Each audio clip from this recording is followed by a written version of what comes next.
This is Nendoroid menu 1482, MRE Makinami Illustrious Plugsuit version. It was made and distributed by Good Smile Company, released in June 2021 for an MSRP of 5,800 yen. It was produced in China and sculpted by Coco. MRE is from the rebuild of Evangelion movie series, but the Japanese nomenclature is Evangelion Shin Gekijoban, or New Movie Edition. Current Nendoroids are shipped in this slim package size. When they were initially created, Nendoroid boxes were shipped in a much larger packaging size. Here's an example. This is the latest example in my collection of the old style Nendoroid box. As you can see, it was a lot wider. In early 2018, around the February to April timeframe, Nendoroids started coming out in a smaller standardized box size. The earliest example I could verify through MFC is Nendoroid menu 830 Kanklei's Murakumo. The earliest example I have in my own collection is Nendoroid menu 826 Union from Konosuba. They started being phased in around the mid 700s through 800s, but because Nendoroid numbers don't correspond exactly with the release dates, you're going to see a range of Nendoroids with either higher or lower collection numbers with different box sizes. Some older Nendoroids did come in a smaller box, such as this Mikudayo, but these weren't the same as the standard sizes now. And these types were usually one-offs with Nendoroids of odd sizes or proportions. This is a Evangelion officially licensed merchandise. You can verify authenticity in a few ways. One of the ways is by checking for this foil sticker. And you're also going to see stuff like the high quality print on the packaging. This particular box has UV coating, and you can also check for the Studio Kara copyrights. And all of these are indicators that this is an authentic Good Smile Company product, because bootleggers will usually cut corners by skimping on packaging costs. You can see this doesn't come in a retort pouch. Let's open her up.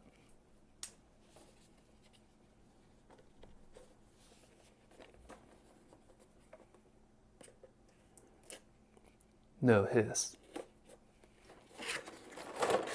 As we get inside, see the old reliable Nendoroid menu.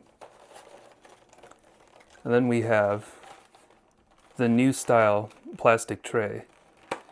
These slide apart like the Figma packaging. Nendoroids moved to this style of packaging with the new box size. With the old boxes, you had a pull-apart clamshell.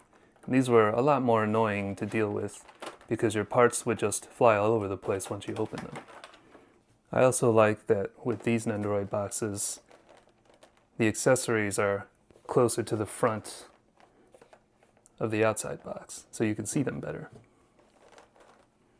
So this Nendoroid comes with the good old instruction manual. You've got two faceplates here. You've got the pilot seat. That's a pretty rare accessory type. Got the main course here. Then the back, got your smattering of extra hands, an extra joint. Got the stand, and the sniper rifle. So let's get this out on a tray. Nice, okay. I tried to find some caloric info, but it's not listed anywhere. However, I can say that the main course is 62.5 grams in weight. Whether that's enough to sustain a soldier through a long march, I'm not exactly sure. So this is MRE Makinami Illustrious, named after the World War II IJN destroyer Makinami, and also the British carrier HMS Illustrious. She was first depicted in the post-credits preview of Evangelion 1.0, with a supporting role and increasing screen time through the rest of the three movies. The suit design is based on her look in 3.0, or which I'm going to call Evangelion Q. It's introduced in the fight in Terminal Dogma with Unit 2 and Unit 8 against Unit 13. Originally, she was introduced in a green provisional suit at the beginning of 2.0. Then she switched to a standard pink suit for for the fight against the 10th Angel. And then the suit design changed again from this to a slightly revised one in Evangelion Final. And then there's another release, 3.333, that has yet another version replacing this one here. Now this Nendoroid follows the current Nendoroid face swapping system. What you have to do is take off the hair fringe like that, and then the faceplate comes right off. This is actually the revised face swap system that was introduced with Nendoroid Menu 300 Hatsune Miku 2.0 circa May 2013. Before that, old-style Nendoroid faceplates had the neck joint included in there, so you have to take off the entire head in order to do the face swap. These changes are detailed in a Mikatan blog post before it became Kahotan's blog in August 2013. The reasons for this are to save on production cost, as you didn't have to include as many Nendoroid joints, and also it eases the strain on the neck joint because you didn't have to pull it off every time you wanted to swap a face. The new faces and the old Nendoroid faces are cross-compatible to a point, because the neck joint piece actually does pop out over here. So if you did have an old style face that fit into the grooves, you could use them together. Nice. Let's take a closer look at these side dishes here. We got a nice smug faceplate over here. This one weighs 9.2 grams. And then we get a combat-oriented faceplates weighing 9.4 grams. We've got a pilot seat weighing 38.8 grams. And this type of accessory is exceptionally rare when it comes to Nendoroids. Finally, we got a drink stirrer based on the sniper rifle that Unit 8 used in the beginning of Evangelion Q. MRE never actually fires a weapon. Unfortunately, this kit doesn't come with a beverage mix, but the drink stirrer still works pretty well. Let's take a look at this accessory pack. No hiss. And personally, I find this accessory pack pretty lacking. There's no beverage powder, no sugar, no salt and pepper, no flameless ration heater. What you do get is the current style Nendoroid Stand, which is an articulated arm, along with a pegboard.